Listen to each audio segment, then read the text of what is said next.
kasih Pak Lurah. Sebelumnya dia sampaikan menjadi umat Om Swastiastu. Selamat pagi Bapak Ibu. Akan diseminasi dan teman-teman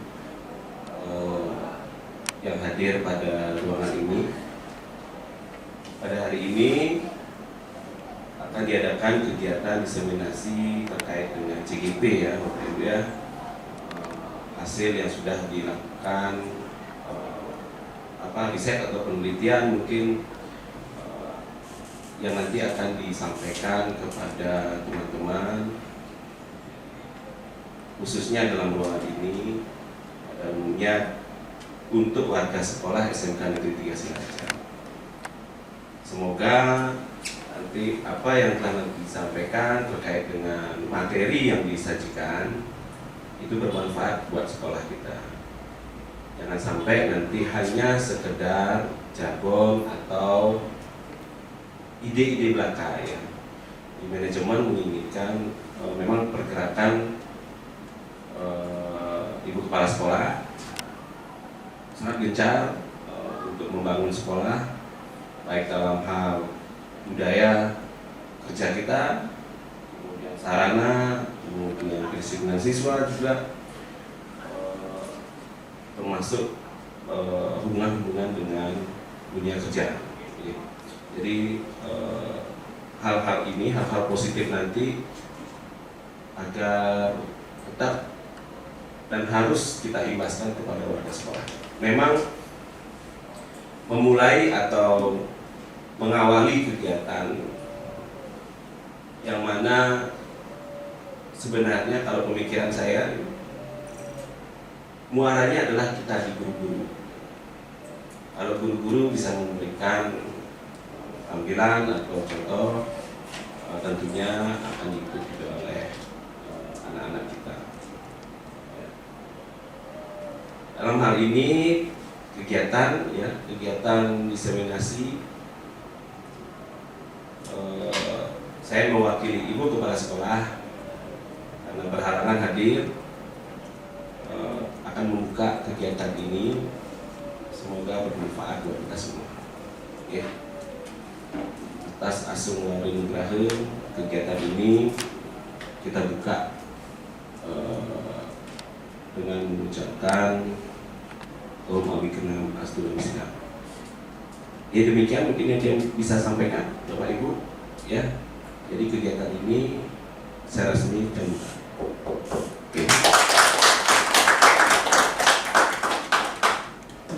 Baik, semangat pagi. Pagi, luar biasa, tak semangat, buha. Baik, terima kasih Bapak Ibu. Hari ini terima kasih sudah meluangkan waktunya ya dalam acara diseminasi budaya positif yang nanti akan saya sampaikan 1 jam ke depan. Nah, tadi kita sudah melalui juga diseminasi dari Pak Lurah. Nah, untuk merenggangkan pinggang kita yang tadi lama duduk juga ya, mari kita ice breaking dulu sebentar ya Bapak Ibu sebelum mulai untuk merefresh kembali pikiran kita ya, supaya raga kita juga enak nanti duduk selama 1 jam ke depan. Baik, silakan berdiri Bapak Ibu.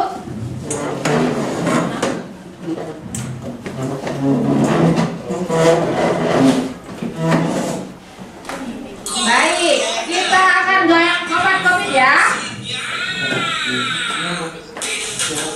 Ayo, silakan.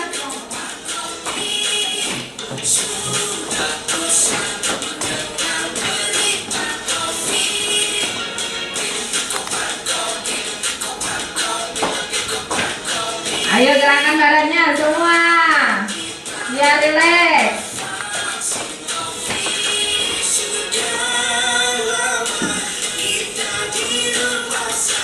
Asik.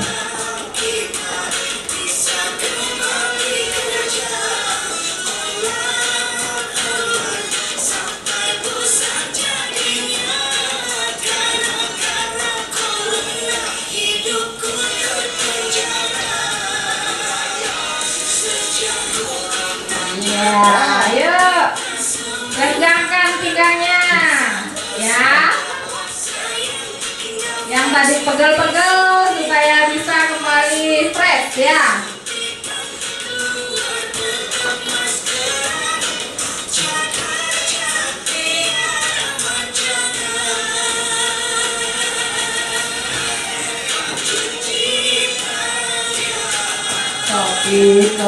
Kopi, kopi. Asik. Sudah terasa goyangan di pinggangnya?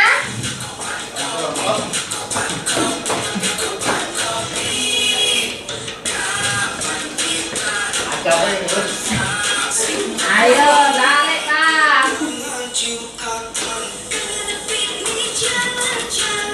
Ya, jadi tidak anak-anak kita saja ya yang di kelas mengadakan kita ajak ice breaking ya.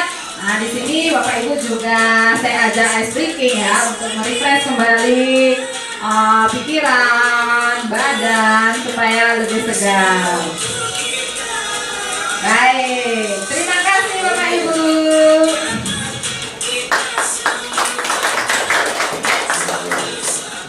Ya, silakan duduk kembali.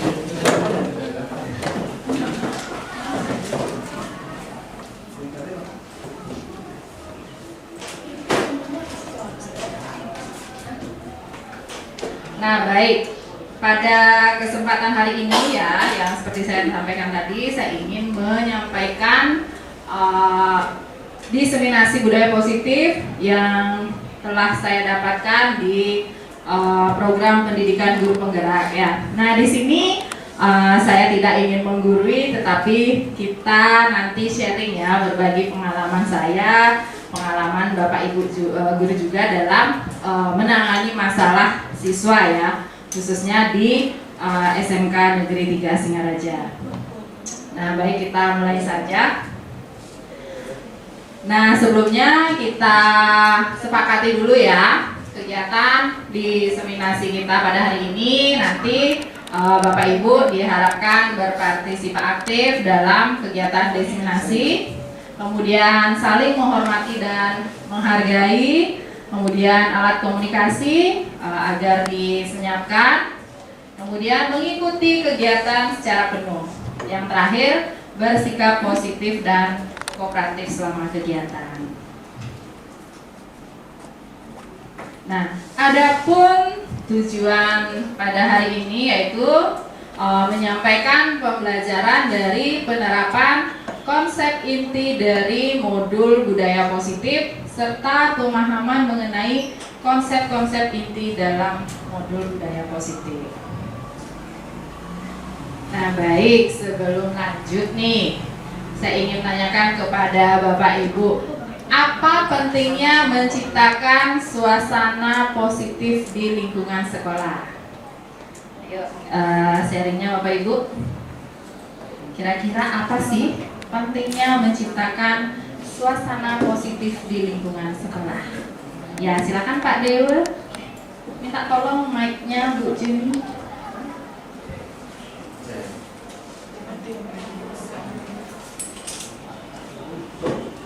Cek. Oke, terima kasih Bu Yuni. Sebelumnya perkenalkan, nama saya Pak Dewa. Nah, di sini ada pertanyaan, apa pentingnya menciptakan suasana positif di lingkungan sekolah? Ya, tentunya kalau kita sudah ngomongin masalah terkait dengan positif, pasti itu hal yang luar biasa yang harus kita selalu implementasikan di dalam sekolah, khususnya di dalam kelas. Nah, sangat penting sekali ya menciptakan suasana positif. Seperti contohnya di saat pembelajaran kita harus memberikan aura atau vibrasi yang positif juga kepada seluruh murid kita di dalam kelas, di mana ada beberapa hal yang mungkin bisa kita lakukan, yaitu pendekatan secara personal dan juga kita tidak ada ikatan terlalu jauh ya, jadi kita bisa saling berbagi satu sama lain. Tentunya kita sebagai guru, sebagai jembatan, fasilitator dan juga teman ya bagi mereka agar nanti dalam proses pembelajaran berjalan dengan baik. Nah, suasana positif yang lainnya menciptakan kondisi belajar yang nyaman, aman dan menyenangkan. Nah, saya garis bawahi di sini ada kata menyenangkan, itu hal yang harus atau wajib seorang guru laksanakan di dalam kelas yang bertujuan untuk membangun chemistry dan juga keadaan yang kondusif ya dalam proses pembelajaran. Seperti itu Bu Yuni, terima kasih. Baik, terima kasih Pak Dewa, luar biasa ya pendapatnya. Mungkin ada dari Bapak Ibu yang lain yang ingin menambahkan apa sih pentingnya menciptakan suasana positif di lingkungan sekolah? Ya, silakan Bu Santi.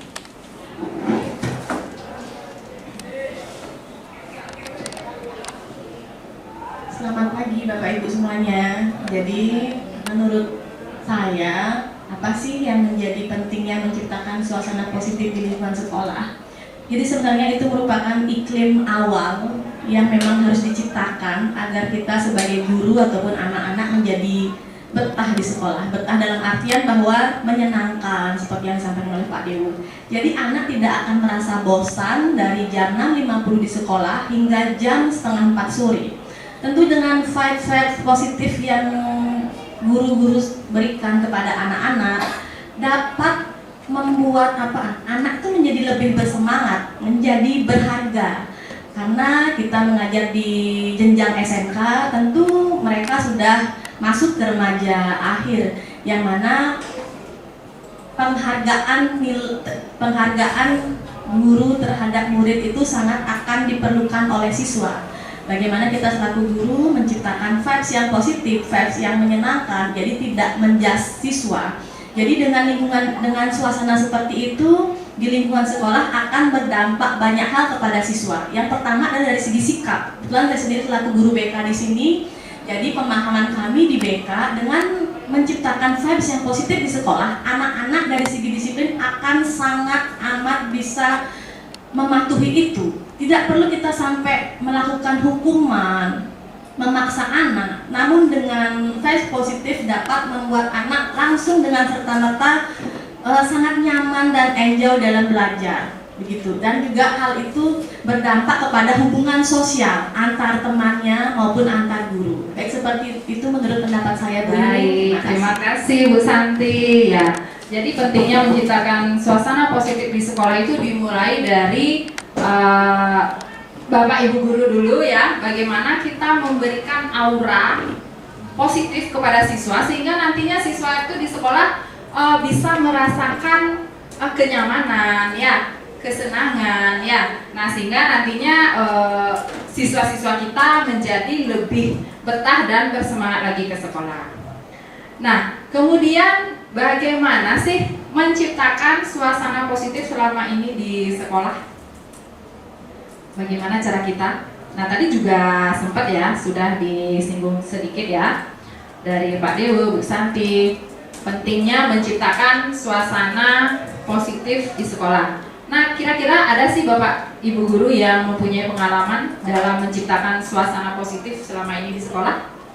Ada yang ingin berbagi pengalaman sedikit? Kira-kira? Ayo Bu Dani, silakan.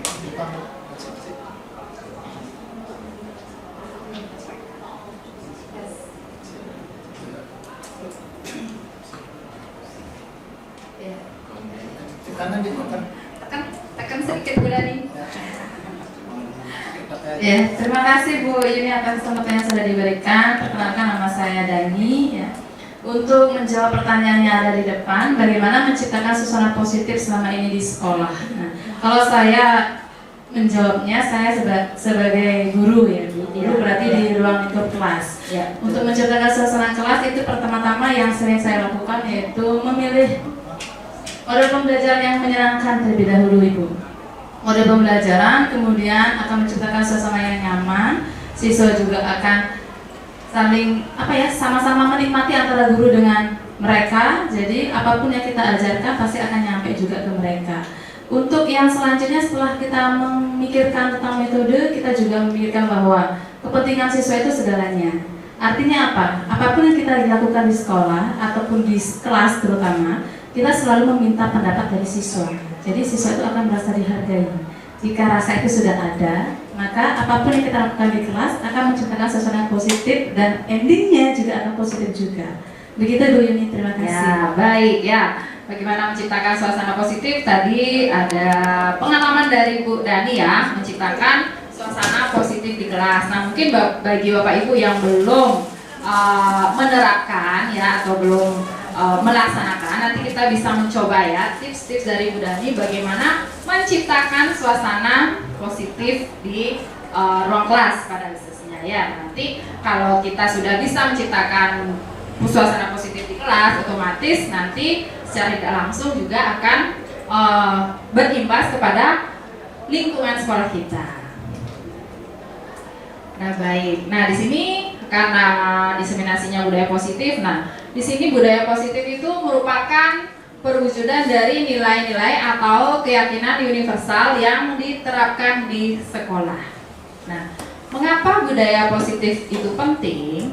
Nah, pengembangan budaya positif dapat menumbuhkan motivasi intrinsik dalam diri anak untuk menjadi pribadi yang bertanggung jawab dan berbudi pekerti luhur serta akhlak mulia. Nah, jadi di sini budaya positif itu akan menumbuhkan motivasi intrinsik. Jadi kesadaran dari dalam diri siswa itu sendiri ya, tidak motivasi dari ekstrinsik ya.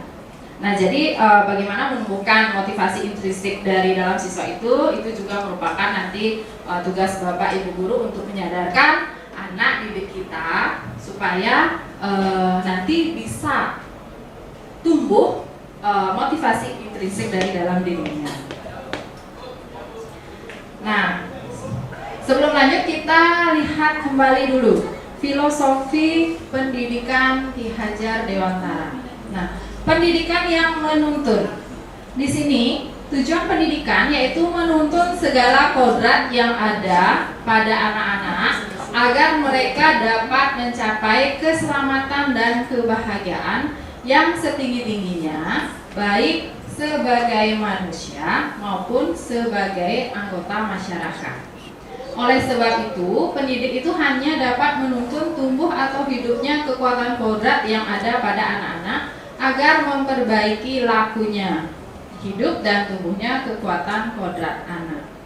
Ya, kemudian menuntun sesuai apa di sini? Nah, dalam filosofi pendidikan Ki Hajar Dewantara tentunya menuntun ini adalah menuntun anak-anak kita sesuai dengan kodrat alam dan kodrat zamannya ya. Kodrat alam itu berkaitan dengan sifat dan bentuk atau lingkungan dari anak, kemudian kodrat zaman itu berkaitan dengan isi dan irama. Jadi kita menyesuaikan dengan perkembangan dunia saat ini ya.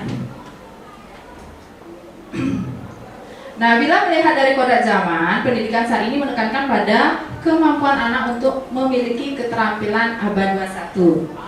Kira-kira apa saja ya keterampilan abad 21 itu?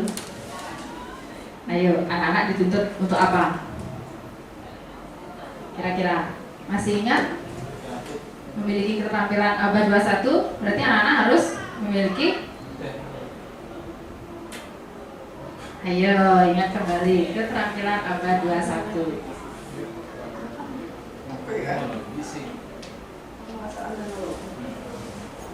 Keterampilan abad 21. Silahkan dilihat kembali. Ayo, apa besar nih? Ya? Ya, tentunya di sini kita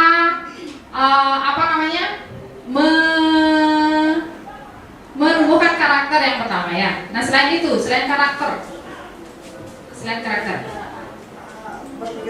berpikir kritis. Ya, jadi anak-anak di sini nanti akan dituntut mampu berpikir kritis. Ya, selain itu apa? Komunikasi. Ya, komunikasi aktif. Kemudian berkolaborasi. Ada lagi? Kreatif. Nah, ya, nanti itu kemampuan keterampilan abad 21 itu sangat penting nanti dimiliki oleh anak-anak kita ya. Nah, kemudian di sini juga kita seorang guru sebagai pamong. Ya, kita sebagai guru sejatinya menjadi pamong bagi anak-anak kita. Ya, kita juga secara sadar memahami bahwa kemerdekaan dirinya juga mempengaruhi kemerdekaan anak lain. Oleh sebab itu, tuntutan guru mampu mengelola dirinya untuk hidup bersama orang lain. Nah, di sini untuk budaya positif apa saja?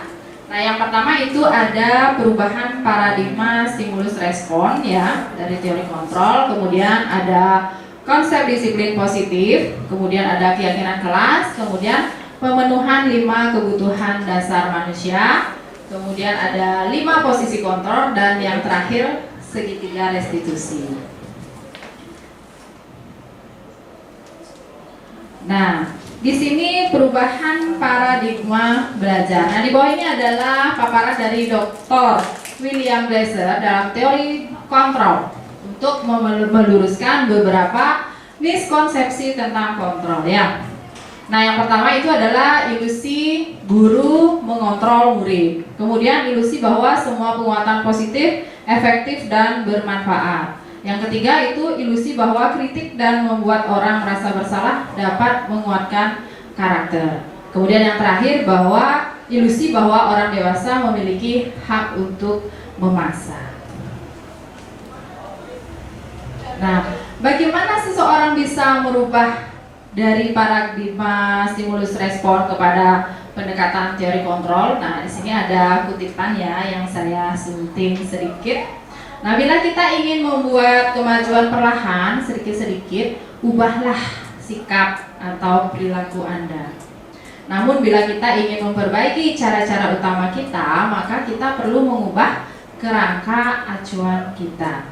Ubahlah bagaimana Anda melihat dunia, bagaimana Anda berpikir tentang manusia, ubahlah paradigma Anda, skema pemahaman dan penjelasan aspek-aspek tertentu tentang realitas. Ya, nanti Bapak Ibu bisa pahami apa dari kutipan tersebut ya. Nah, kita lanjut saja. Nah, di sini perubahan paradigma dari stimulus respon ke teori kontrol ya. Di sini sudah dipaparkan dari teori stimulus respon itu realitas atau kebutuhan kita itu sama, sedangkan di teori kontrol realitas atau kebutuhan itu berbeda ya, kebutuhan kita ya. Kemudian semua orang melihat hal yang sama pada stimulus respon, kemudian pada teori kontrol itu setiap orang memiliki gambaran yang berbeda. Nah, dalam stimulus respon kita mencoba mengubah orang agar berpandangan sama dengan kita. Kemudian pada teori kontrol kita berusaha memahami pandangan orang lain tentang dunia. Nah, jadi pada intinya di dalam teori stimulus respon itu model berpikirnya itu adalah berpikir menang kalah. Nah, sedangkan di dalam teori kontrol itu model berpikirnya itu adalah menang-menang. Bisa lanjut Bapak Ibu? Bisa. Baik.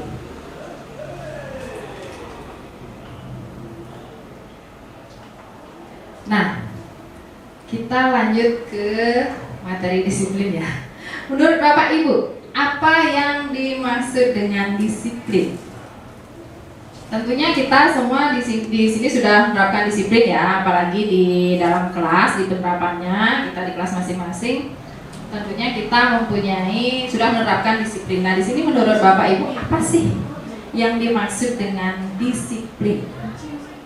Ya, Bu Irma. Kalau menurut saya Pakai mic-nya biar kedengaran suaranya. Terima kasih Bu Yuni. Menurut saya disiplin di sini misalnya contoh disiplin waktu dalam suatu kegiatan, murid masuk ke kelas, adanya aturan terhadap waktu. Terus tuh disiplin dalam kehidupan sehari-hari pada saat bangun tidur, kegiatan yang kita lakukan dalam setiap hari-hari misalnya sembahyang, tidur dan lakukan aktivitas setiap hari seperti itu, Bu. Baik, terima kasih Bu Irma. Ada yang ingin menambahkan mungkin? Disiplin. Baik, Bu Artami. Terima kasih waktunya. Untuk saya disiplin itu merupakan disiplin adalah sesuatu kegiatan yang positif ya.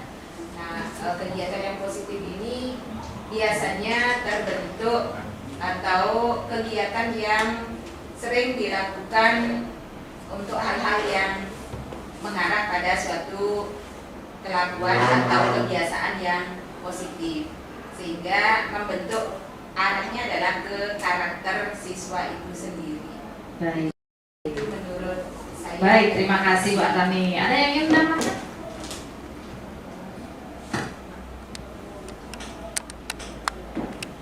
Pak Murah? Baik, terima kasih Bu Yuni. Di sini juga ingin menambahkan sedikit terkait dengan apa sih yang dimaksudkan disiplin. Nah, disiplin di sini adalah menurut saya kebiasaan-kebiasaan baik atau positif yang sering dilakukan di lingkungan sekolah, sehingga tercipta suasana yang nyaman, damai, dan bahagia. Ya, baik. Ya, itu tadi ya. Disiplin menurut Bapak Ibu ya. Jadi di sini disiplin itu ketika kita sudah menciptakan disiplin untuk anak-anak kita, tentunya akan tercipta suasana yang nyaman ya, dan bahagia katanya Pak Lurah. Oke. Nah di sini pengertian disiplin ya. Dari bahasa Latin itu disiplin berasal dari kata disiplina yang artinya belajar ya. Makna asal kata ini berkonotasi dengan disiplin diri dari murid-murid Socrates dan Plato. Nah, di sini disiplin diri membuat orang menggali potensinya menuju sebuah tujuan apa yang dihargai. Nah, namun di dalam budaya kita, makna kata disiplin itu telah berubah menjadi sesuatu yang dilakukan seseorang pada orang lain untuk mendapatkan kepatuhan. Nah, kecenderungan umum adalah menghubungkan kata disiplin dengan ketidaknyamanan ya, bukan dengan kata apa yang kita hargai atau pencapaian tujuan mulia. Nah, tentunya disiplin di sini mempunyai tujuan ya. Nah, jadi tujuan disiplin positif ini adalah menanamkan motivasi pada murid-murid kita, yaitu untuk menjadi orang yang mereka inginkan dan menghargai diri sendiri dengan nilai-nilai yang mereka percaya ya. Nah, ketika murid-murid kita itu memiliki motivasi tersebut, mereka telah memiliki motivasi intrinsik ya, motivasi yang berasal dari dalam diri mereka ya, yang berdampak jangka panjang ya, seperti itu. Nah, tentunya ya, tadi nilai disiplin positif itu tentunya akan bermuara pada nilai-nilai kebajikan ya. Nah, di sini saya sudah tayangkan beberapa 3 buah pertanyaan ya.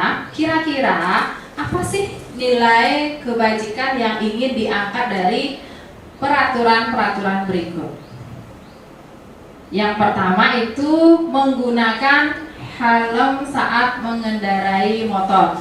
Kira-kira menurut Bapak Ibu apa sih nilai kebajikan yang ingin diangkat? Yang pertama untuk keselamatan. Kemudian ada lagi kira-kira selain untuk keselamatan, tujuan kita memakai helm apa? Taati. Ya tentunya juga ya keselamatan ya, biar tidak panas, biar tidak luntur ya skincare-nya ya, satu ibu-ibu ya. Nah, tentunya itu juga kita juga dalam memakai helm saat mengendarai motor itu kan taat akan aturan ya. Kemudian membuang sampah pada tempatnya, kira-kira apa?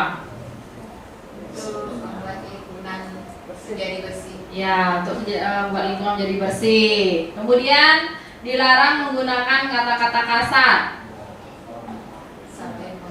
Saling baik, betul. Kita lihat ya Bapak Ibu. Nah, ini adalah nilai-nilai kebajikan yang ingin diangkat dari peraturan-peraturan yang sudah saya tayangkan ya. Nah, menggunakan helm saat mengendarai motor itu tentunya nilai keselamatan yang ingin dicapai ya. Kemudian pada saat membuang sampah pada tempatnya, tentunya itu menjaga kebersihan, dan dilarang menggunakan kata-kata kasar itu hormat ya, nilai kebajikan hormat ya. Nah, ini adalah beberapa, mungkin bisa dilihat ya, nilai-nilai kebajikan yang nanti menjadi tujuan dari anak-anak kita dalam menerapkan disiplin positif ya. Nah, nilai kebajikan adalah sifat positif manusia yang merupakan tujuan mulia yang ingin dicapai setiap individu. Ya, tentunya kita juga mengarahkan anak-anak kita untuk melaksanakan disiplin positif ya, yang bermuara nanti pada nilai-nilai kebajikan yang dituju. Nah, ada 6 nilai-nilai kebajikan dalam suatu institusi ya. Nah, kalau kita khususnya di sekolah, kita tentunya nilai kebajikan itu sesuai dengan profil pelajar Pancasila. Nah, kira-kira apakah di sekolah kita sudah menerapkan nilai-nilai kebajikan ini enggak? Sudah. Sudah ya. Contohnya apa? Kalau beriman dan bertakwa kepada Tuhan Yang Maha Esa, kita sering menerapkan apa sih di sekolah kita? Doa.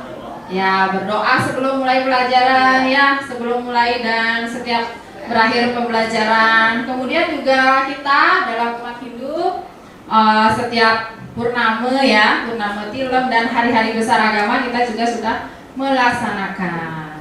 Kemudian mandiri sudah kita terapkan? Sudah. Contohnya pada saat Diskusi. iya, diskusi ya, diskusi di dalam saat pembelajaran ya. Bernalar kritis juga sama ya. Kita sudah terapkan pada saat diskusi kelompok bagaimana siswa bisa mengeluarkan ide-ide atau pendapat mereka pada saat diskusi kelompok. Ya, tentunya kreatif dan gotong royong juga terangkum juga di dalamnya. Ya, secara tidak langsung anak-anak kita sudah menerapkan nilai-nilai kebajikan yang kita nilai-nilai kebajikan yang kita diharapkan ya. Baik, kita lanjut. Nah,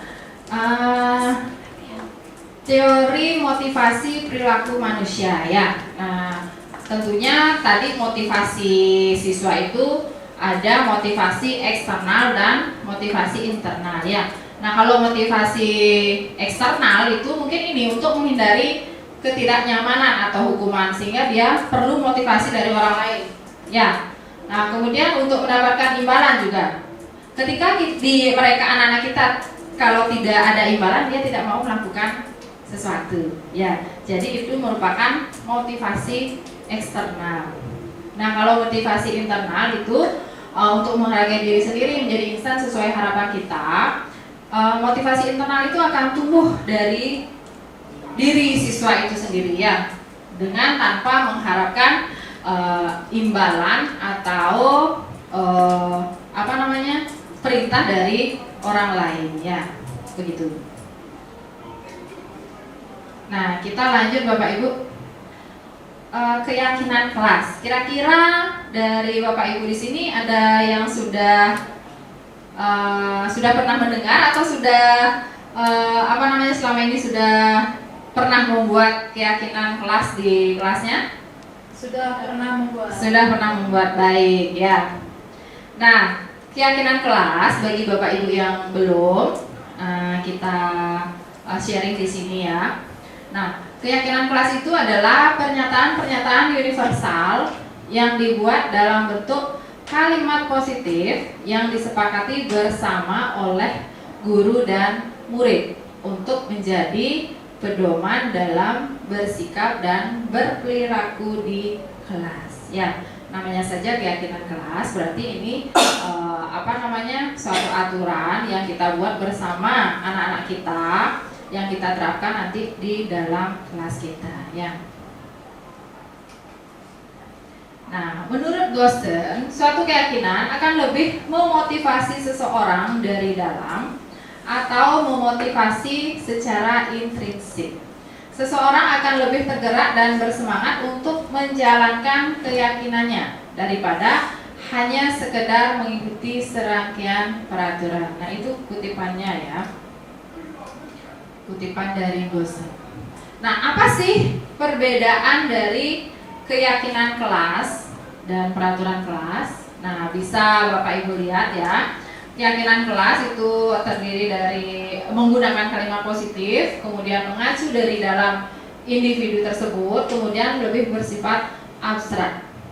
Kemudian kalau peraturan kelas atau kontrak belajar itu mencantumkan larangan-larangan dan sanksi-sanksi yang dapat menciptakan atmosfer kurang positif ya. Kemudian berasal dari luar individu. Kemudian sifatnya bersifat konkret dan rinci ya. Nah, itu perbedaan dari keyakinan kelas dan peraturan kelas. Nah, apa saja contoh peraturan kelas? Nah, bisa Bapak Ibu lihat ya, peraturan kelas itu kata-katanya masih belum mengacu ke kalimat positif ya. Di sana ada kalimat-kalimat masih menggunakan larangan ya, tidak boleh, jangan ya. Nah, di sini sudah saya cantumkan beberapa contoh kalimat dari peraturan kelas. Jangan datang terlambat, kemudian jangan buang sampah sembarangan ya, tidak boleh berbicara sembarangan, tidak boleh tidur di kelas. Nah, kesemuanya ini masih dalam berupa kalimat yang belum dirubah menjadi kalimat positif. Nah, sedangkan kita dalam membuat kesepakatan kelas itu bisa dari kalimat larangan itu kita rubah menjadi kalimat yang positif ya. Nah, misalnya datang tepat waktu, membuang sampah pada tempatnya, berbicara sopan, kemudian berpartisipasi aktif dalam pembelajaran, terus menggunakan HP ketika diperlukan dan seterusnya. Nah, nanti Bapak Ibu membuat kesepakatan kelas bersama dengan anak-anak ya.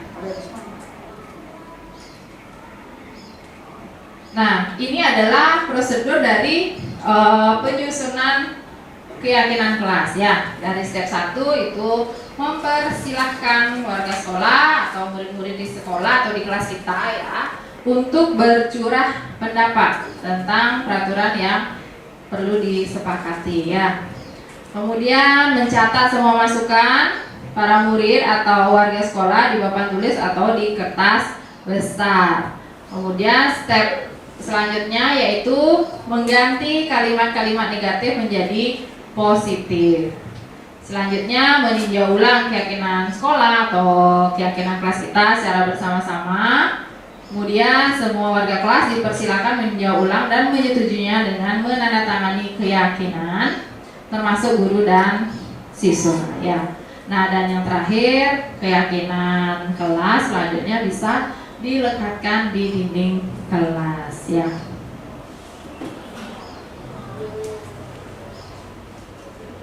Nah, ini kemarin saya sudah sempat buat keyakinan kelas ya di kelas 12 TO1 dan ini di 12 TJKT 3. Ini adalah keyakinan kelas ya yang anak-anak buat ya dari pendapat mereka apa saja yang harus mereka sepakati di dalam kelas selama pembelajaran ya. Nah, ini dokumentasi yang sempat saya ambil selama proses pembuatan keyakinan kelas ya.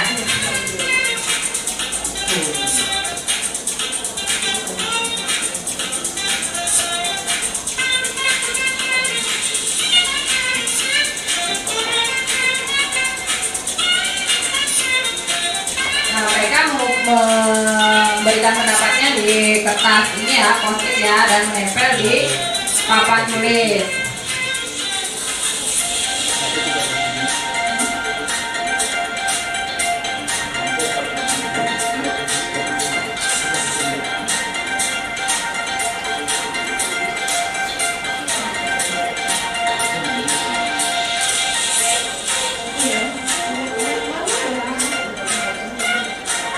Ya, jadi di sini anak-anak berkreasi ya, mereka mau menulis ya, membuat.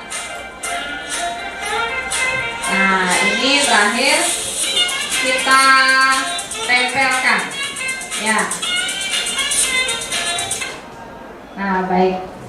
Nah, itu tadi sedikit dokumentasi dari saya dalam membuat kesepakatan kelas. Kira-kira ada yang mau bercerita nggak dari Bapak Ibu bagaimana proses membuat kesepakatan di kelas Bapak Ibu? Kira-kira sama nggak langkah-langkahnya dengan yang saya tampilkan tadi? Ada yang ingin bercerita sedikit? Oke, Bu Dani, minta tolong Pak Murad mic-nya.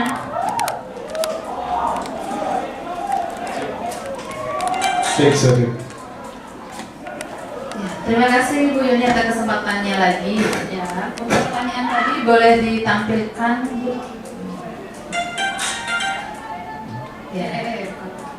Ya, sesuai dengan pertanyaan di depan, yaitu apa yang Bapak Ibu lakukan jika murid melanggar keyakinan kelas. Nah, dari yang saya lakukan, keyakinan kelas sudah dibuat itu kan isi tanda tangan dari semua anggota yang ada di kelas.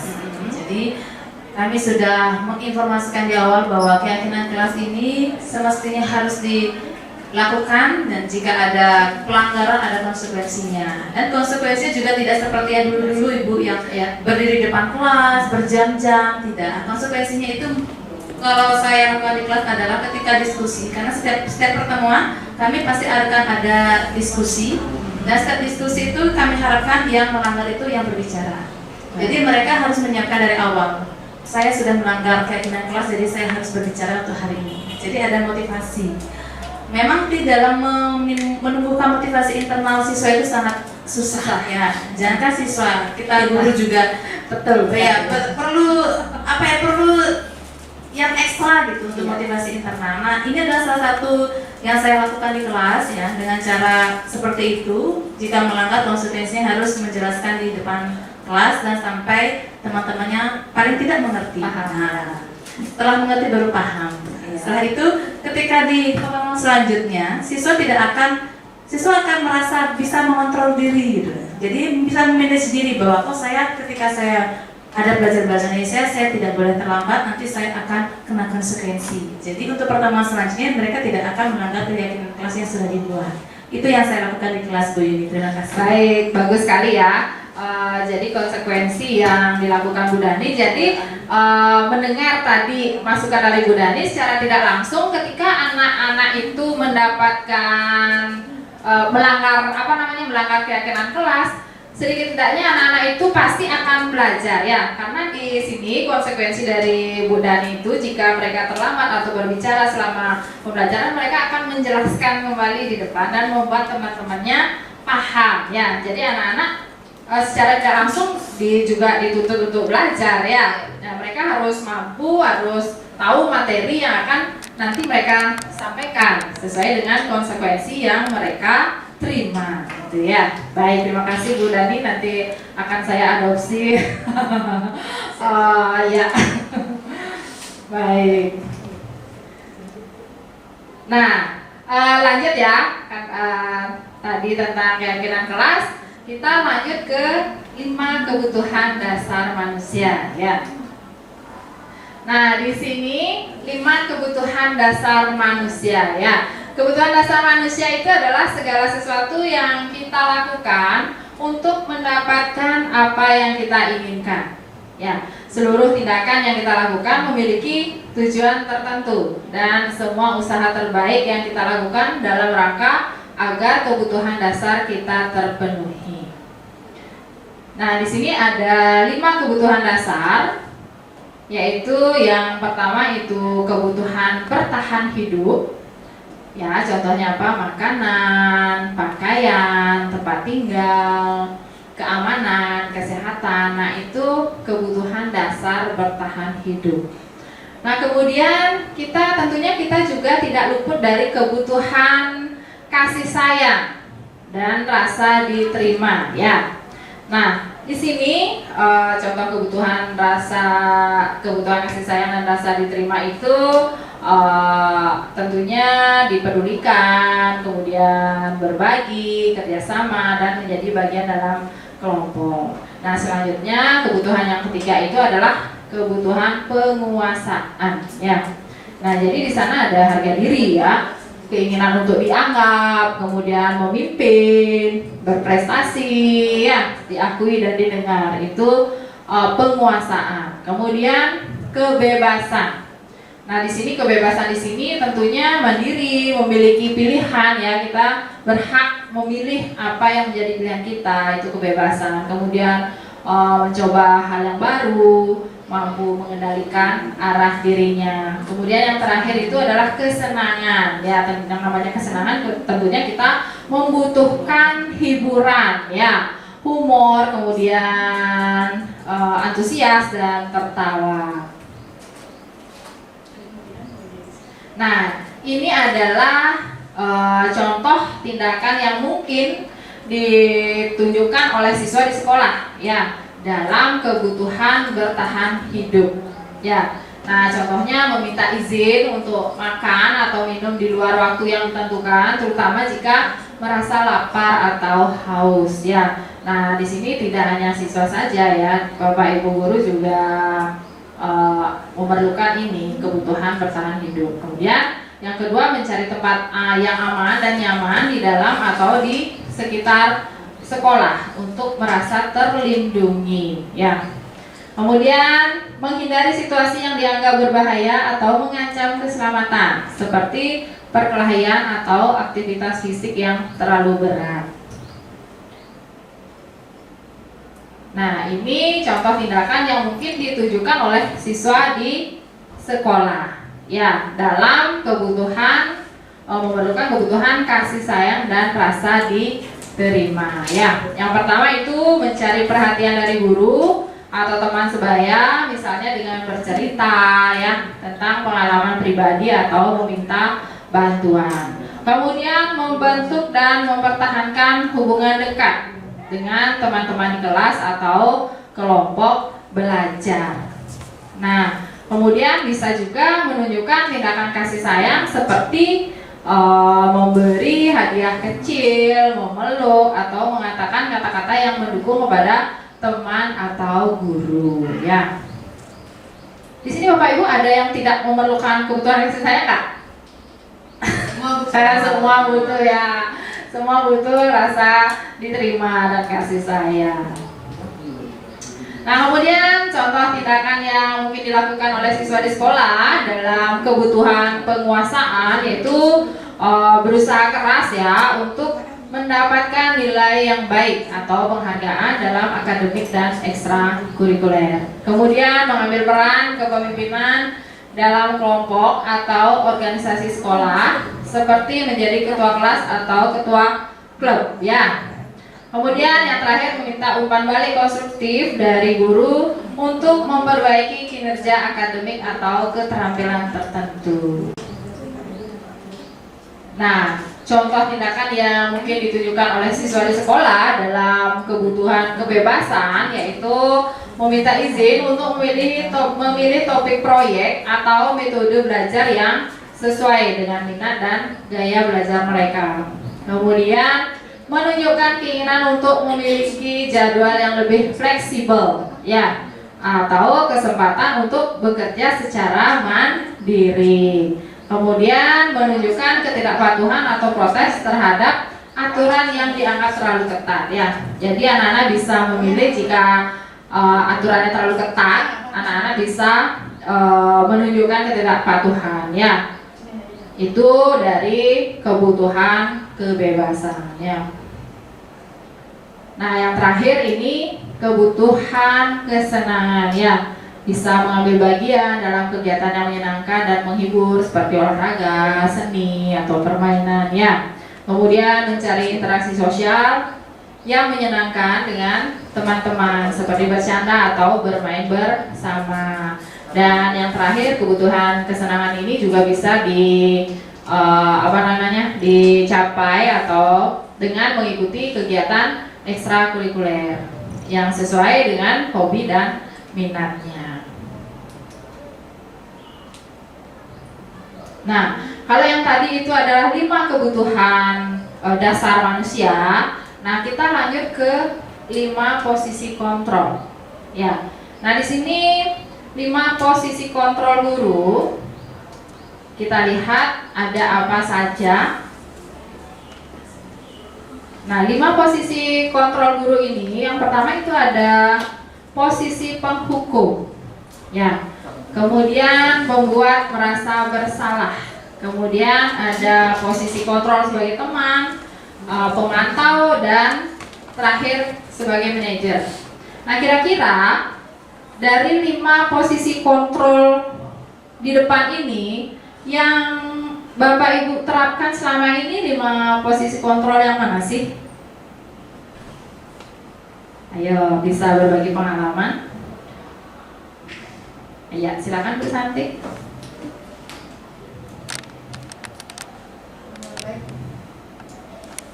Baik, terima kasih Bu Yuni atas kesempatannya. Jadi dari 5 posisi kontrol itu, dari posisi penghukum, pembuat merasa bersalah, teman, pemantau, atau manajer, idealnya sih sebenarnya tagihannya itu yang paling sempurna itu sebenarnya kan yang manajer.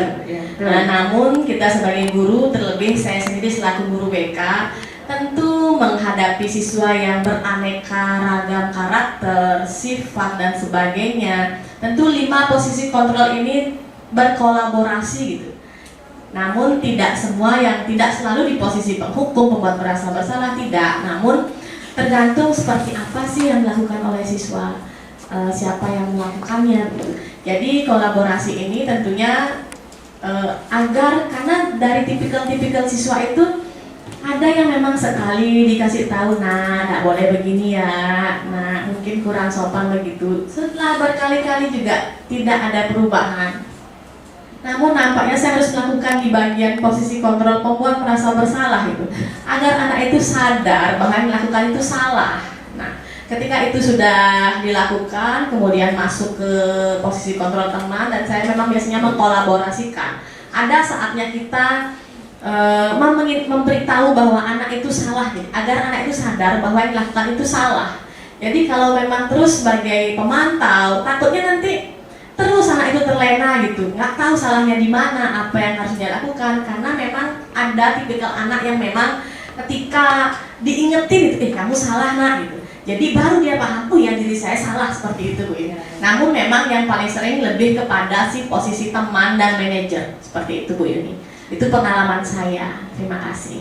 Baik, terima kasih ya. Di sini Bu Santi sebagai guru BK tentunya ya sudah menerapkan 5 posisi kontrol ini ya. Nah, menurut Bu Santi yang sering dipakai itu adalah 5 posisi kontrol sebagai teman dan sebagai manajer ya. Nanti kita juga nanti diharapkan akan mampu memposisikan diri kita ya, menerapkan posisi kontrol sebagai manajer di dalam mengatasi permasalahan siswa ya. Nah, kita lihat videonya yuk. Nah, kira-kira Bapak Ibu yang belum tahu 5 posisi kontrol dari guru itu seperti apa ya. Ini yang pertama, posisi kontrol sebagai penghukum ya. Silakan disimak. Sini kamu. Selamat pagi, Bu. Selalu terlambat. Kamu deh pasti terlambat. Maaf, Bu. Saya Apa? Apa coba? Alasan kamu apa lagi? Kapan sih kamu tidak terlambat? Malas sekali ya kamu jadi anak. saya Dasar pemalas. Gak kapok-kapok sih kamu. Sudah berapa kali terlambat? Sana, kamu keliling lapangan basket 2 kali. kenapa saya harus keliling lapangan basket, Bu? Kenapa? Kamu melawan ibu? Berani-beraninya jawab. Sudah terlambat, masih berani jawab pula. Sekarang, keliling lapangan basket 5 kali sekalian. Biar kapok. Cepat. Pergi sana ke lapangan basket. Nah, kira-kira ada nggak ya Bapak Ibu yang menempatkan diri sebagai penghukum di sini? Kira-kira pernah nggak? Pernah ya, saya juga pernah ya, Bapak Ibu ya. Nah, tentunya di sini ya, tadi posisi kontrol sebagai penghukum itu dengan nada suara tinggi ya. dengan bahasa tubuh, mata melotot dan jari menunjuk ya, dan menghadap persis seperti di gambar itu ya Bapak Ibu ya. Nah, akibatnya nanti kemungkinan murid itu akan memendam dendam ya, atau bisa saja bersifat agresif ya. Nah itu. Kemudian lanjut, ini posisi pembuat merasa bersalah.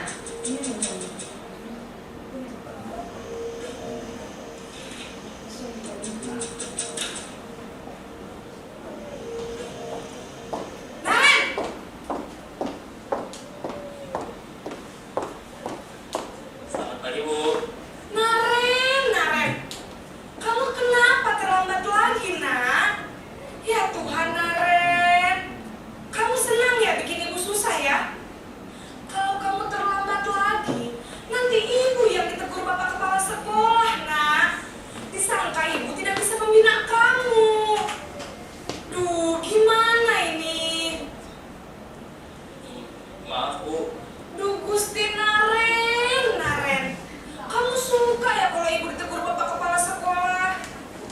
Terus, sekarang ibu harus tulis apa ini di buku absen? Ini kamu sudah sering terlambat loh. Ibu harus apa coba? Nah, itu kata-kata yang mencerminkan Maaf sekali. posisi kontrol sebagai pembuat merasa bersalah ya. Ibu susah lagi ya, nak ya. Ibu tidak akan kuat lagi kalau kamu begini terus. Bisa jantungan kalau ibu ditegur bapak kepala sekolah. Sampai jantungan nanti Bu ya. Maaf ya, Bu. Maaf sekali. Baik. Nah, kalau pembuat orang lain merasa bersalah itu dengan nada suara yang memelas ya, seperti tadi itu, halus, sedih ya, bahasa tubuhnya ya.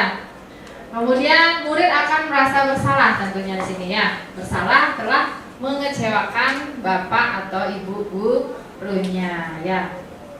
Nah, kemudian yang ketiga ada posisi teman.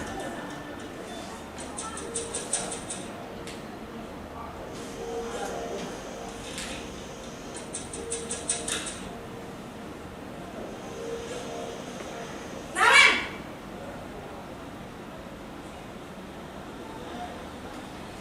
Selamat pagi, Bu. wah, sudah jam berapa ini, nak? Terlambat lagi ya Pernah nggak saya? kayak gini Mbak Ubi? Iya, Bu. Pernah nggak? Habis ibu saya lupa bangunkan saya, Bu. Kamu malah menyalahkan ibu kamu. Kamu bukannya anak yang larinya paling kencang. Kok terlambat sih? Iya, Bu. Saya memang terlambat bangun tadi.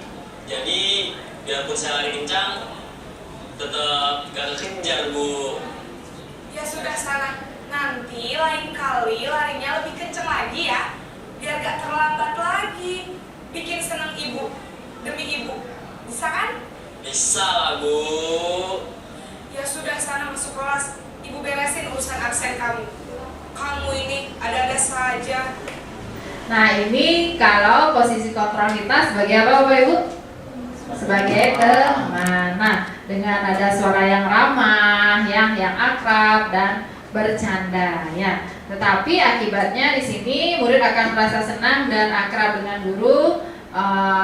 Hanya saja di sisi negatif, murid itu akan menjadi ketergantungan ya kepada guru tersebut. Nah, jika ada masalah lagi nanti dia merasa bisa mengandalkan guru tersebut untuk membantunya ya. Nah, yang terakhir itu ada yang keempat ya, ada posisi pemantau.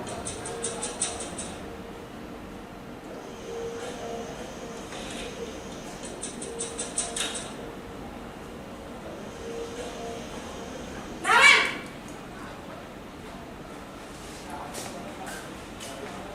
Selamat pagi, Bu. Naren, apa peraturan sekolah kita tentang jam berapa kita harus masuk sekolah, nak? Kita harus di sekolah jam 7, Bu. Iya betul, sekarang sudah jam 7.20. Naren sudah tahu konsekuensinya jika terlambat hadir. Paham, Bu.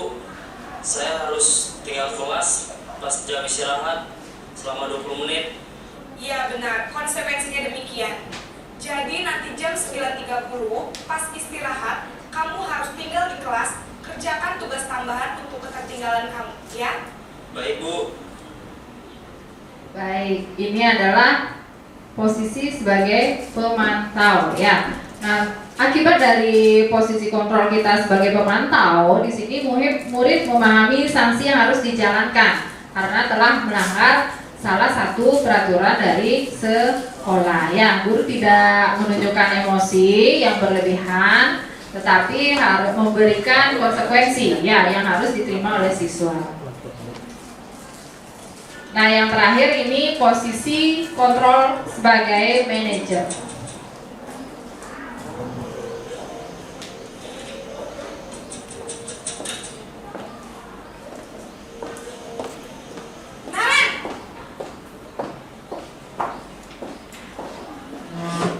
Selamat pagi, Bu.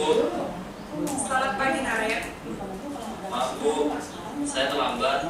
Iya, sekolah masuknya jam 7, sekarang sudah jam 7.20. Jadi sekarang bagaimana ini, Naren?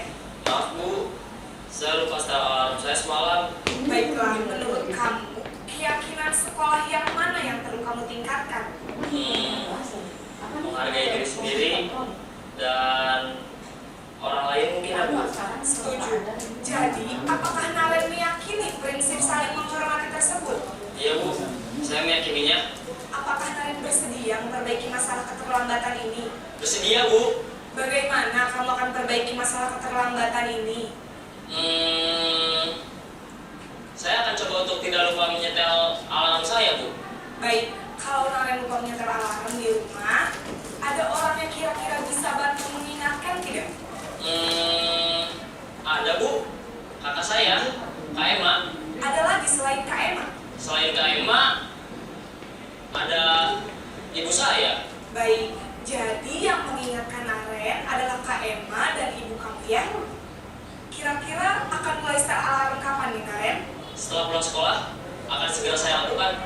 Baik, jadi Naren akan setel alarm untuk bangun besok pagi dan akan diingatkan oleh kakak dan ibunda Naren ya. Ada lagi yang mungkin perlu dilakukan, Naren, agar tidak terlambat bangun lagi? Tidak ada, Bu. Baik, Naren, terima kasih untuk kerjasama kamu. Sekarang kamu perlu kembali ke kelas untuk belajar. Baik, Bu. Terima kasih. Nah, itu tadi posisi kontrol sebagai manajer ya. Nada suara yang tulus, kemudian bahasa tubuh yang tidak kaku, itu mendekat ke murid ya. Secara tidak langsung di dalam posisi kontrol kita sebagai manajer, kita menggali kesalahan, menanyakan kesalahan siswa sampai siswa itu sendiri menemukan solusi apa yang diambil untuk tidak melakukan kesalahan yang sama lagi ya. Jadi solusi